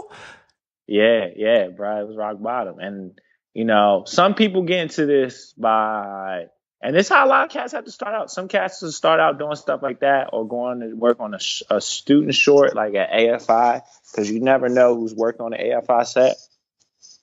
Because they have a good networking pool where they reach back and like people that just graduated like a year or two will come back and work on another student film. And that's how some people lead to contacts to get work. But because of Glee, I felt like, man, I'm not working for free. Mm-hmm. And maybe my pride got in my way. But eventually my homeboy, Mitch, that I brought up, Mitchell introduced me his old college roommate, Daniil Escallion. And Daniil is a cinematographer, non-union cinematographer. And me and Daniil got cool because I'm a Miami Heat fan. People that don't know. I'm more of a LeBron fan, but Miami Heat's my squad. I like the way they operate. That's so random. Pat Riley, LeBron. Miami. Who likes Miami Heat without LeBron? Like, I don't know, but continue. Sorry, Miami Heat fans. But building that type of relationship was kind of important first, because the thing is, people look at personality and then skill second in this industry. Because you're around, like when people got to work with you, they got to be around you for 12 to 16 hours, maybe even longer. And they want to be around people they can vibe out and just have a good day with, but also can get the job done. But the personality slightly edges out skill. So I think that was one of the things with Daniil, was kind of just filling me out for a while first, before he hired me. So finally Daniil hired me for a job, I want to say like sometime in August 2014. My first job with Daniil was in St. Thomas. Wow. Yeah, I got the call. I think I got the call on like a Sunday, and we flew out Wednesday. Music video for Rock City, featuring 2 Chainz. So we was in St. Thomas for 4 days. And as soon as I came back, he had another music video lined up, so got some work then. And so meeting Daniil, I met other people as other camera assistants, because he was hiring me as a second camera assistant. So there's like a hierarchy in camera. You have your cinematographer, who oversees 3 different departments: lighting, grip, and camera. Mm-hmm. Camera departments trickle down from then cinematographer, who's sometimes the operator or camera operator, to first AC, to second AC, to DIT. Those are the normal positions. Mm-hmm. And then sometimes if it's a big budget, you have camera PAs. And a camera PA is just a camera personal assistant. Okay. Which I was doing on Glee. Mm-hmm. But Glee, all those guys had trained me up. So I was more than ready to be a camera assistant, because between film school and what I actually learned on set, mm-hmm. I was good, So through Daniil, I met Steve, his first AC, Steve Doyle. And once Steve got comfortable working with me, when Steve would get calls from other cinematographers, he eventually started bringing me along. Mm-hmm. You know, like, because it's one of those things, you know, it's like putting your letters on somebody. I'm gonna say that to you so you really get it. You know, like, yo, that's like, you know, if you mess up, that's your man. You brought him here, you know, that's what this is. So cats are very skeptical about passing you jobs for a while. And yeah, when I started hitting those dry periods, I lucked up again because on my second shoot coming back to the States, what you call it? I met Dustin. Dustin Heindel runs his own rental house. So imagine, like, not the scale of TCS or Panavision, but a small rental house out of his crib, out of his house. But he had, I think at the time, Dustin had like 6 or 7 cameras. He had like some Reds and stuff like that. So every once in a while, Dustin, you know, needed extra help. And he knew I lived like a couple blocks away from him. So he'd call and hit me up, pay me to come help him out. And still to this day, if I have some days off, I'll go over and just help him run the shop, you know, and make some extra money off of that. So that's how I found my feels with freelancing, because literally I get work strictly off of word of mouth. Somebody passes my name and number to people, and that's how it goes, you know. So you got to start from zero and build it up from there. So every job is an audition, you know, and every job, most jobs for me now is like the first day of school. Wow. Because like I can show up on a job and not know nobody. You know, somebody recommended me the job and I might not know the cinematographer or the other camera assistant. So it's like playing a pickup game. You know, you got to learn each other's ways really quick if y'all want to succeed through this day. Yeah. And but that probably keeps you razor sharp, because you know that you don't get comfortable when you're always with new people. You want to put on your best clothes. Yeah. You know what I'm saying? So that helps, you know. And then from Steve, I started getting more contacts, and Daniil, like whenever he would hire different camera assistants, other people would like my work and bring me along, because it goes back to your question you asked me earlier about my early stages in life. I'm able to adapt very fast, you know. Like I understand. I put my ego aside, because a lot of people have different ways they like to run their camera department, do different things. And I might feel like my way might be right, but you know what? Just so I won't have to get in an argument about you about who's right and who's wrong, I'll do it your way until your way doesn't work anymore. You know, I'm able to bend in that way. And some people, pride won't allow them to do that sometimes. And I completely remove my pride aside, because filmmaking is a collaborative space. It's collaborative working. So, and that's not just with camera department. We're collaborating with everybody that's in the space. You know, electricians, the grip, the hair department, the makeup department, wardrobe. We're all in this together. You know what I'm saying? We're all working on the same thing. We're just different departments. You know, we're different pieces to this. So, to me, that allows me to always be able to quickly adjust. Like, all right, that's how you like to do it? Okay, cool. I can keep up with that. And I'm not your normal camera assistant. Not to sound mean, most camera assistants are 90% of them are white. I say you take that, like a large portion of them are white males, you know. And a lot of these guys are like more the lax built, so a lot of guys don't work out, you know. They consider most of us camera assistant people kind of nerdy, because we're into we gotta know the technology and stuff. And that's the great thing about also working at Dustin. It keeps me very fresh on things in between jobs. I'm still constantly around gear. You know what I'm saying? It's not always about just how you can make your money, but how you can position yourself to keep yourself sharper in other aspects. You know, if you always focus on the money, you're going to fall behind a lot of other things, man. And I know I can learn a lot more stuff just being around the gear. So it's a win-win. And so that keeps me sharp on the tech side, but also I'm tall, I'm black, and you know, I take pretty good care of myself physically. So, because those cameras aren't light. Most of our cameras are like 30, 40, maybe 50 pounds or more sometimes. And if you're a scrawny young white male, it's going to wear and tear on you for a while. And if you're doing this for 12 hours a day, you know what I'm saying, it's really going to tax you. And how many days a week? So I condition myself. So I think that sets another bar for me, because by the 12th hour, I can still work like it's hour one.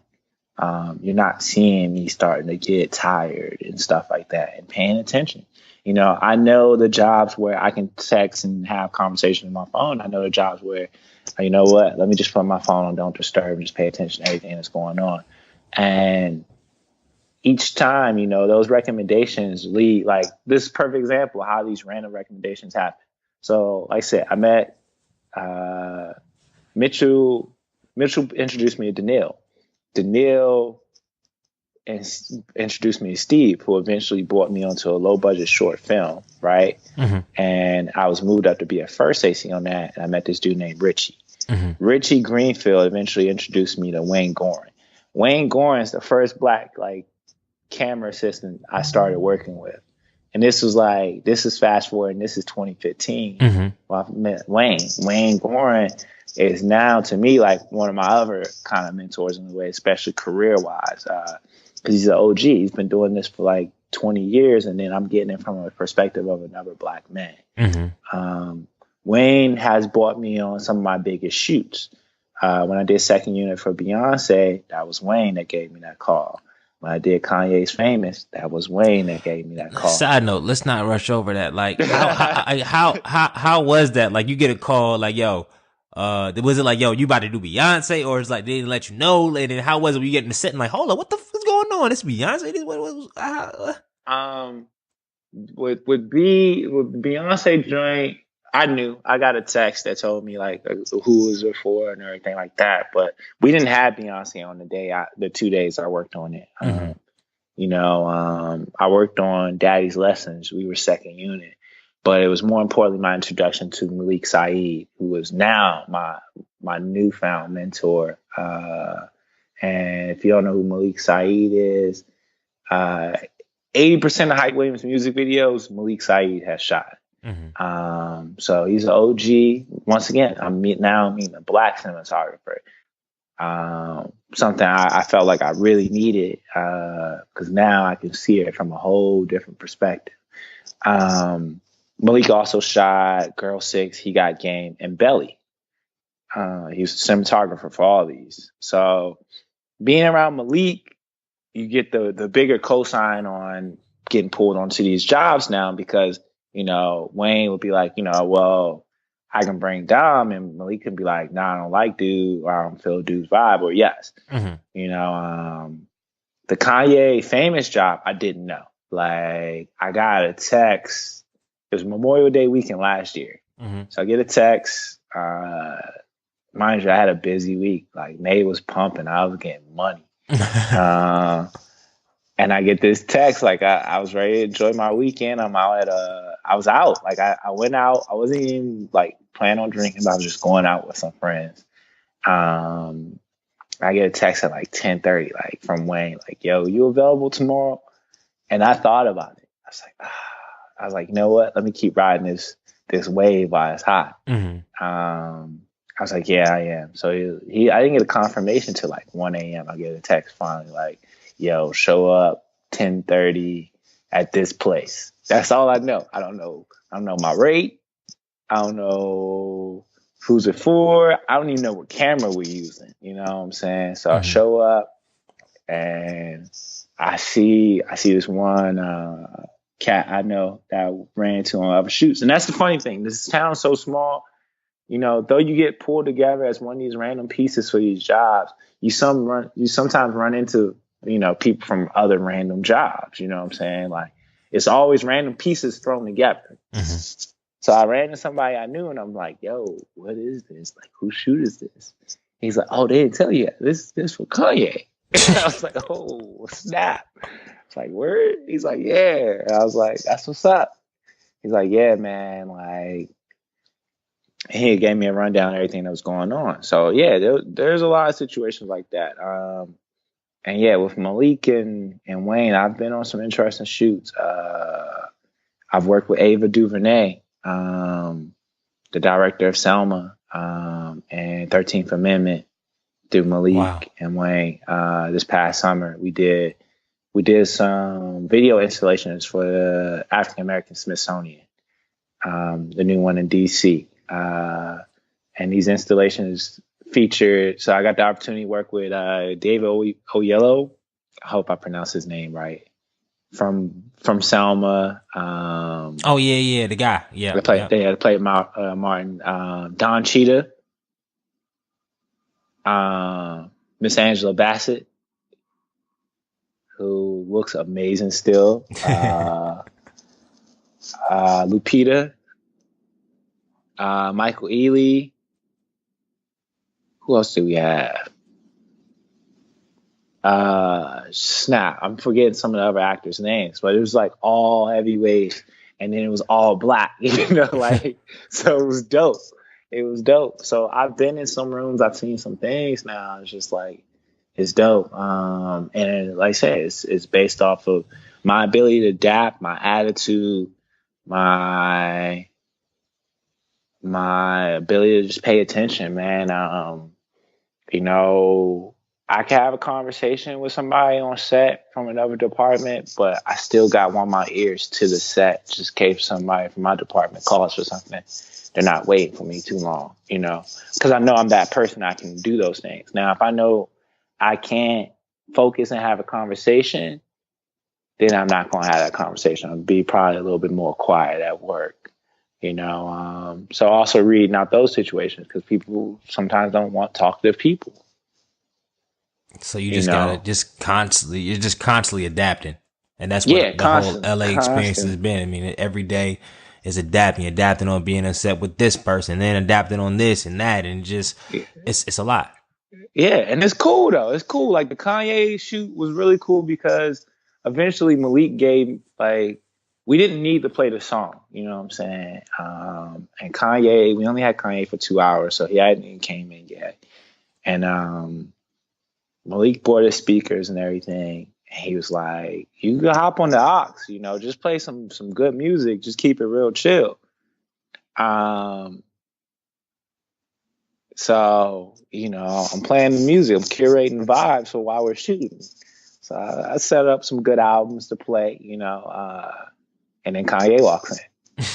And I've worked with Kanye West twice. So I've seen, like, when Kanye West is Kanye West, and I've seen him chill. On the Juicy J shoot, I've seen him come in with a huge entourage and just get busy, and it was fun. But on this shoot, it was more chill, it was more intimate. So it was just him, Northwest, I believe the nanny and his driver. Kanye was very mellow, very chill. He's very polite, very, very talkative. I'm not going to get into everything he was saying. I don't know if I'm under contract to talk about those things. But one of the cool things was my music was still playing on the speaker. Mm-hmm. And at the time, I was playing the Internet, Ego Death album. And Kanye was vibing to it, yo. And like, he asked, he was like, yo, who is this? And everybody's looking at me like, hey, answer the phone. So I was like, this is the Internet. I'm called Ego Death. He's like, is it a person? Is it a group? I'm like, oh, it's a band. They run with Tyler Creator's crew a little bit. He's like, yeah, I like this shit. I was like, yo, I just put Kanye on some music. So, I think my fun part is I don't ever try to force those interactions with celebrities. If we talk, we have a conversation, cool. If we don't, hey, we here to work. I'm not tripping. I think one of my cooler situations more recently was in January. I did this short film for Chanel. For one of their perfumes, worked on it with Jackson Hunt and Dana Rogers. And the actors in it was Kirstie Clemens from Dope and from so The Neighbors too. She's cool. I didn't really have too much interaction with her, but Lisa Bonet was the other actress in it. And I mean, come on, Lisa Bonet is like a god. And Lisa, there was a moment just in between takes, chilling. I looked up and she's like looking at me and she's like, "How are you?"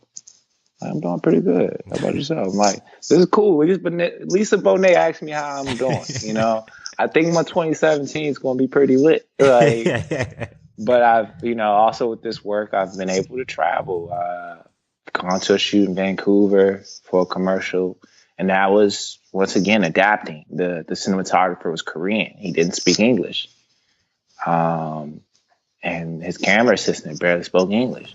But the production company that hired me, they spoke English at least, even though they were also Korean. We were also working alongside like Canadian crew members, so adjusting to like two different things at once because Canada. A lot of our styles are different, luckily, you know. And it was a very fun, diverse shoot because my Canadian camera assistant, two of them were like regular Canadians, and then one was a Iranian Canadian that moved there like years ago.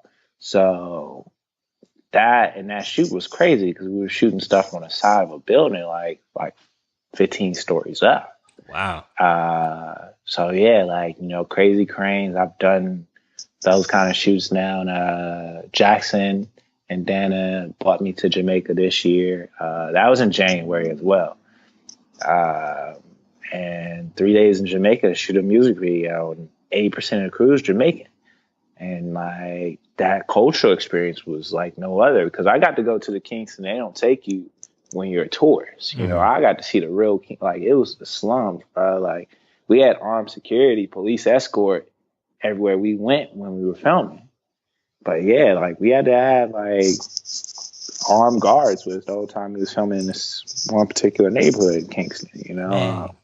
Question. What up? So as we transition to the future round and towards the end, I did want to wrap it all up. Do you ever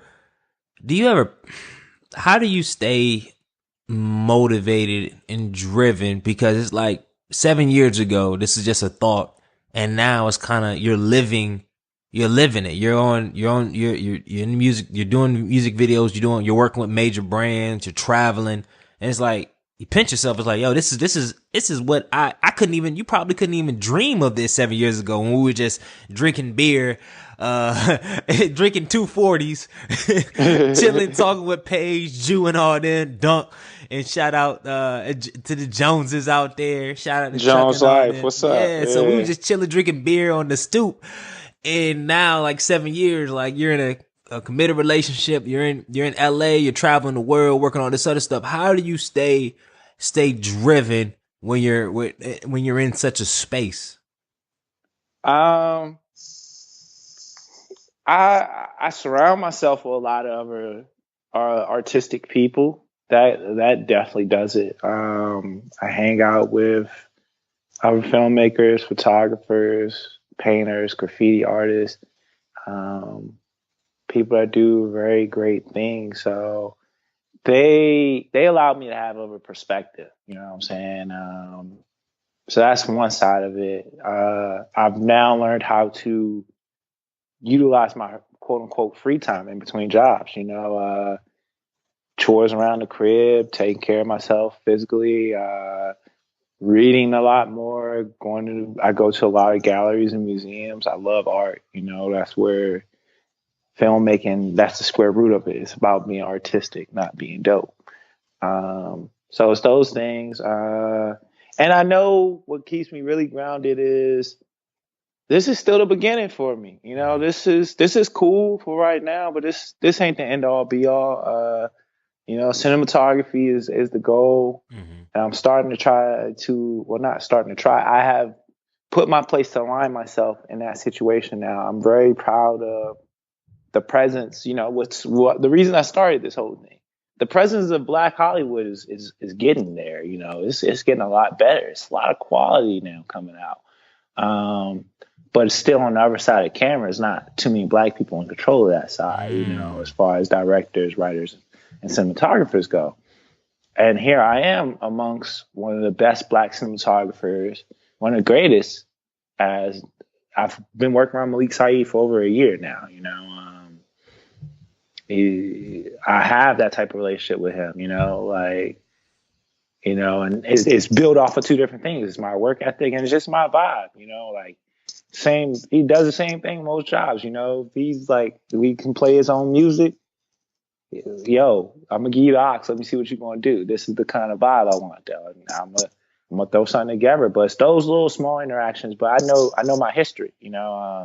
Every step I get closer to certain things. If there's somebody like new I'm working with, I go look them up. You know what I'm saying? I go do my research on them. Because there's ways with that. You got the internet, so you should know who you're working with for real. So I've done more extensive research. That's another way I keep myself grounded, to understand these people's stories until I can ask them those stories, and now I know those stories.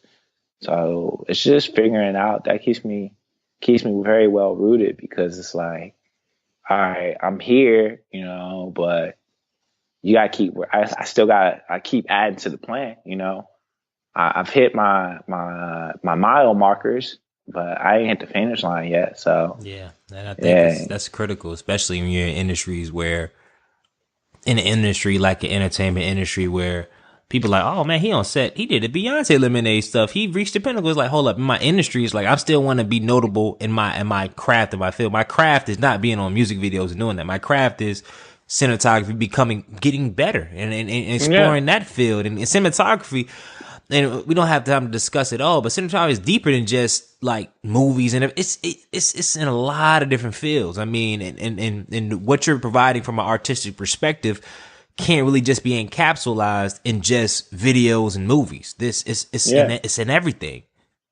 Yeah. I mean, another thing is, I've dived into photography. I shoot my stills camera. That trains my eye.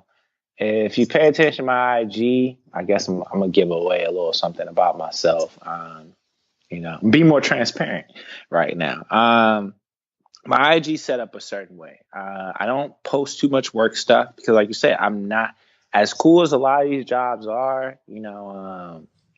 It's not quite where I want to be at exactly. You know what I'm saying? This ain't. This ain't the highlight reel yet. So I don't post a lot of set pictures and production pictures like that anymore. I try to post more of my photography more than anything else. Just because I'm shooting on film. That's really hard. I've trained my eye to understand exposures and to manipulate and get a certain thing versus somebody shooting digital, but I've learned how to be patient. Because shooting on film, I get 36 shots, maybe 32.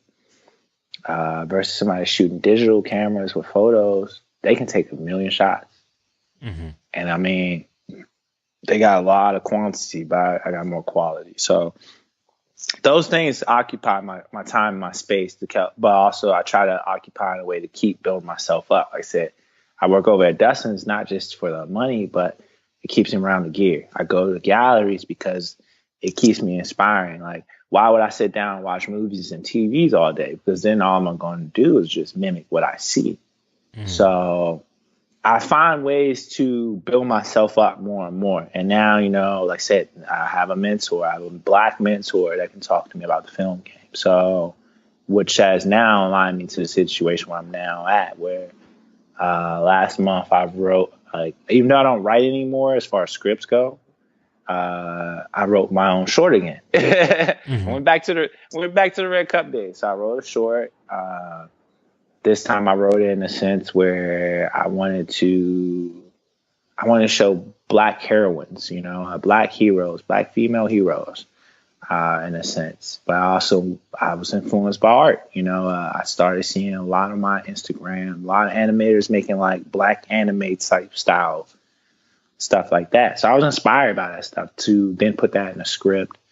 And also the fact that I was like, I have the mentor and I have some connects now that are very respectable in Black Hollywood that can then push me into the next direction I need to go once I show my skill set. Because I feel like I've sat back for 3 years and not shot anything film wise, like any type of video type situation. I haven't shot since 2014.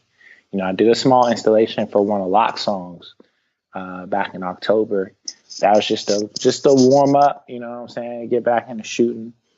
And so now I've shot a short, and it's in the process of being edited. I think I'm just dropping on the internet, see what happens with it from that one perspective, just to see the reactions, get my critics. The critics beyond my circle. But also I'm going to send it over to my mentor before I drop it on the web, and send it over to a couple of contacts I have in this industry now, and get their feelings for advice on where should I position myself next. Because I do want to start shooting some small indie shorts or indie features in Black Hollywood perspective, because that's my lane. That's what the reason I started, and now that lane has built itself up to I should jump in it. You know, it's about timing. It's about practice and patience. You know, I feel like I built myself up enough now, because like when you're a camera assistant, you could either stay a camera assistant forever, or you eventually look at the person that's the cinematographer, and you figure out what would you do differently. You know, it's a child watching the parent raise the rest of the kids. You know, what things do you want to take from your mom and dad and taking your own when you're in that position? Because that's what it's going to be like as a cinematographer. So I've seen a lot of good DPs. I've seen a couple of bad ones. I know the things I want to take as far as the way I operate. I know, and the best thing about Malik as a mentor, he didn't know what he did when we had our first conversation. He indirectly challenged me like my friend James did. It goes back to my square root. Because I told him I'm interested in shooting and stuff like that. And I waited a year to talk to Malik about being my mentor, because I wanted him to really understand my character. And he advised me like, yo, you gotta shoot. You gotta know what your voice look like. You don't know what your voice looks like now. But you gotta do it as a minimalist, you know? What can you do with almost next to nothing and make it look really good in quality? So I just took those words from that conversation, and that led me to now do my short, you know, and shoot it. So it's paying attention to those key words, what hung out, you know, what stands out in a conversation when you talk to somebody. Because I know, like, I trust Malik as a mentor because I know who he's mentored already. I know who his mentors are. Ernest Dickerson, you know, who shot She's Got to Have It, Malcolm X, you know. That's one of his mentors, Arthur Jaffa, who I've had the pleasure of working with twice. You know, Arthur Jaffa shot Daughters of Dusk, Crooklyn. He shot most of Solange's music videos that just came out. Like Arthur, old school beast. He's a genius. Got an exhibit right now at Mocha I just saw this week called Love is the Message and the Message is Death, where he took a bunch of he pretty much put up a juxtaposition what it is to be Black and laid it over top of ultralight beams in this art exhibit right now. It's amazing. That's crazy, man. That's dope. So those are his mentors, and I know who one of his mentees is, and that's Bradford Young. All these guys went to Howard. I just named. Bro, how do you remember all these names, bro? Like, you don't name 1,000 names. That's a trait that's crazy. It's like the frat, bro. It's just new lineage.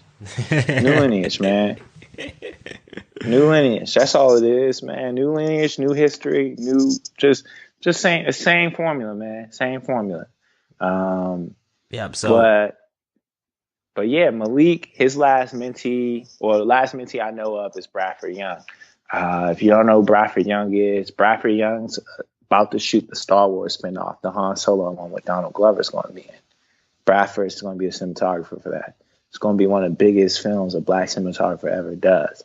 Bradford's also the very first Black cinematographer, because there was one that was British that got nominated years ago, but Bradford's the first Black African-American cinematographer nominated for an Oscar this year for Best Cinematography. And that was one of Malik's past mentees. You know, Bradford shot Selma. He just shot Arrival. Bradford, I read most any interview or anything I come across, because I haven't met Bradford yet. I read about. I don't know the dude yet, but I already feel like that's big bro. And once we do cross paths, you know what I'm saying? So I follow the pattern. So that's the other thing for people that want to get into fields. You know, if it's fashion, if it's music, study your predecessors, study everything that's going on and everything that's moving, because then you can figure out your place and when to position yourself.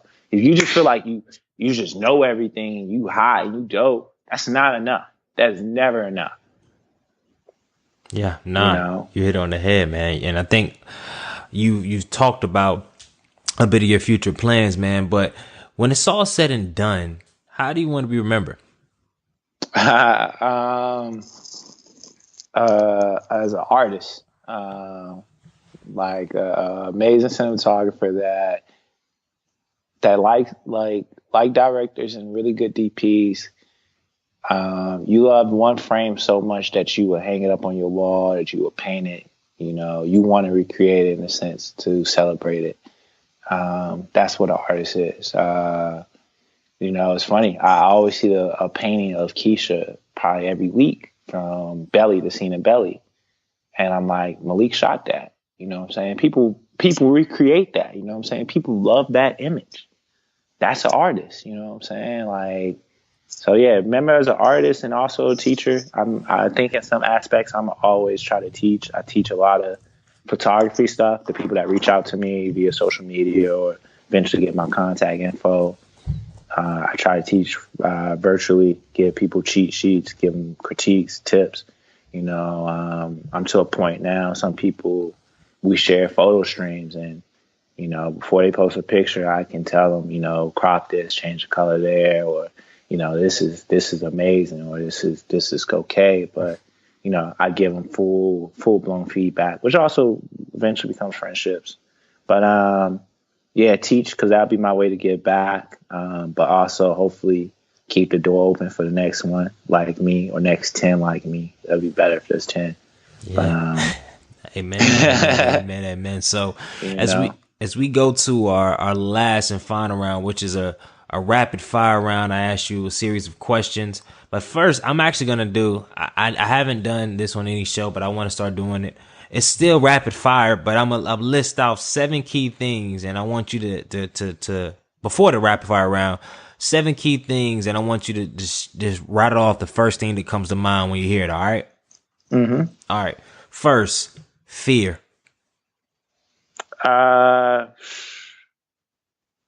trying. You know what I'm saying? Like, you know, somebody asked me last week if I could live life again, would I change anything? I'm like, no, because I've tried everything. You know, I've tried curating shows, I've done Aggies and Poets. So the fear of not trying is foolish. Just do it. Success. It is a never-ending story if you're not a fool. You know, once you get to that spot, then what's next? You know what I'm saying? You should always keep thinking about what's next. Like there's no end until you're dead. So keep going. Love. Love is the answer to a lot of things. It's good energy. It's a healing component.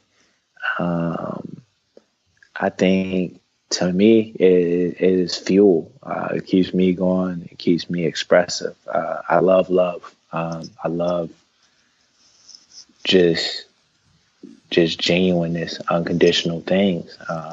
It's beautiful. Communication. Communication is the most important thing in life. And the biggest thing I would say on that is try to understand people instead of trying to make people understand you.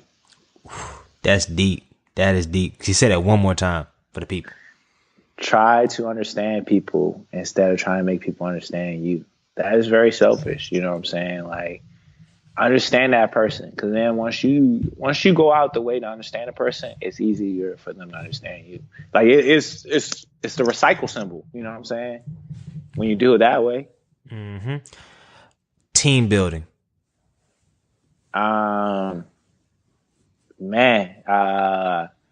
Be very careful selecting your pieces. Always keep the piece there that tells you the stuff you don't want to hear. Love that. If you don't have that piece in your team, you don't have a good team. Mm-hmm. And then the last thing, Hollywood. it's all what you make of it, man. It's good energy, it's good networks here, but if you want to be in the spotlight, you want to party, have fun, look cool, you can do that stuff. But you also can work in the shadows and be something big as well. Mm-hmm. All right, so our last round, I got 5 questions, need 5 rapid fire answers. You ready, man? All right, let's do it. What's the best piece of advice that you have never received? Shit. Best piece of advice I've never received is experiment. Experiment. It's the only way you can figure stuff out. Yeah, nobody never told me really experiment, but I just try stuff, and it don't feel right after I try it, and then I leave it alone. But I let it haunt me for a while before I try it to make sure I'm really serious about it. But yeah, experiment. If you could add one personal habit to your life, what would it be? To read more. I don't read enough, man. I got The Invisible Man and a couple other books I've just been kind of dragging through. But I need to read more and write more. I need to write more. I think I'm going to start writing a journal soon. Yeah, matter of fact, after this call, after I edit it and do all this other stuff, I probably got to update mine too. So I'm with you on that. What is your favorite movie and why? That's hard to say now. Yeah, I knew that was going to be a hard question. That's a very, very hard question.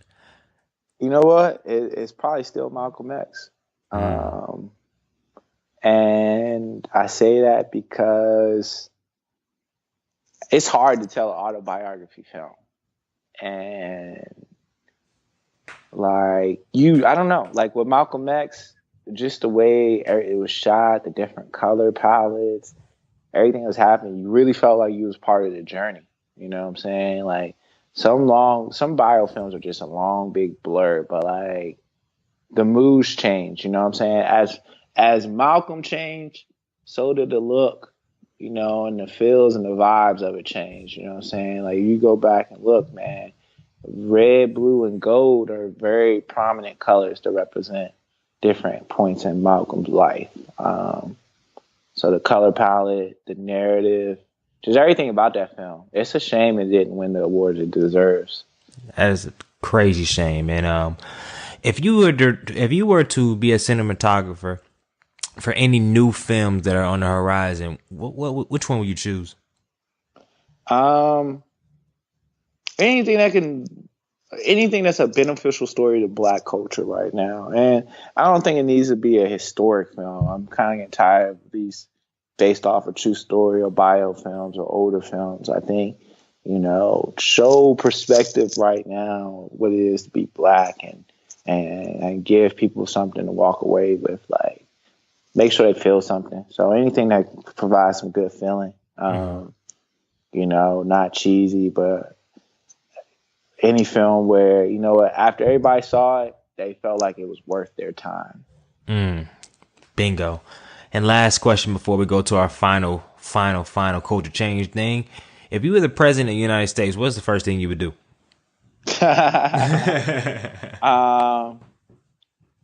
mean, I'm on Obamacare, so free healthcare I'm a fan of. I'm a freelancer, so I need it. I don't know. I mean, I think the first things I would do is I wouldn't invest so much in defense, but more into education and arts. Education and arts, man.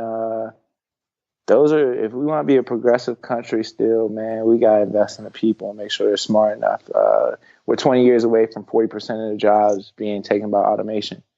So what is 40% of America's going to do in the next 20 years? They're not going to have job security, which that's scary, That is a very, very, very scary elephant in the room. Yeah. I mean, I read a lot of articles. I have the time to catch up on so much stuff now. Just work like 3-4 days a week mostly. But I think I would invest in education and arts. Go from there, and then of course the next thing would be like balancing out the rights in this country, and then human trafficking, of course dealing with the police situation. but they need to be trained better. You know what I'm saying? Aggressive things don't work, because I already know if I got pulled over by a cop today and he started yelling at me, the first question I'm gonna be like, yo, why are you yelling? Mm-hmm. You know what I'm saying? I'm an adult, you're an adult, I'm probably smarter than you, so chill out. And that's gonna escalate, you know. But yeah, they need to get trained better, you know what I'm saying? Police have always been trained to treat certain people a certain way. So yeah, those would be the things I would do, man. Yep, and then our last question, because I call myself a culture change agent, and I have everybody that comes on the show as culture change agent, and everybody that's seeking to deliver and give positive insight to the culture, all culture change agents. So this one is, if you could change one thing about society, most specifically our African American culture, what would it be and why? I think the biggest I think I'm gonna help provide in a way with cinema. Just conversations that we need to have, you know.